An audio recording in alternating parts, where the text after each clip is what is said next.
معامله ده. یو بل حدیث کې راځي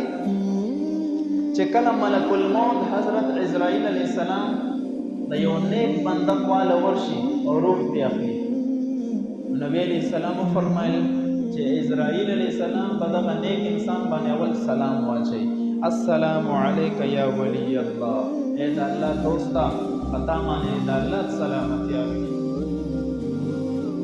نو چې داسې شخصیت، داسې فرشته چې ډېره زیاته خوفناکه هم ده او په داسې سب حالت کې پتا باندې د الله د سلامتیا دعاګانې کوي، په دغه وخت کې انسان ته او مړي ته معلومات وشي چې معلومیږي دا چې الله رانه راضي دی، چې په داسې وخت کې د رب ذوالجلال دعاګانې او فرشته راته دعا کوي، السلام علیک یا ولی الله، د الله دوسته قم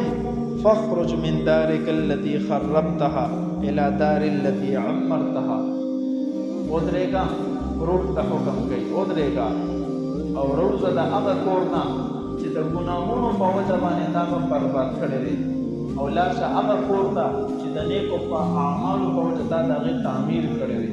جنت ته لاړ شه.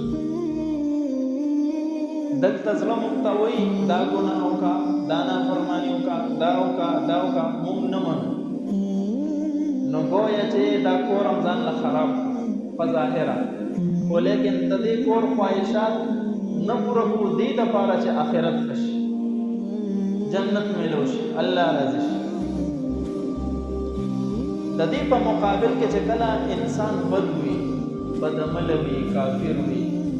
او دله کله عزرائیل علیه السلام راشي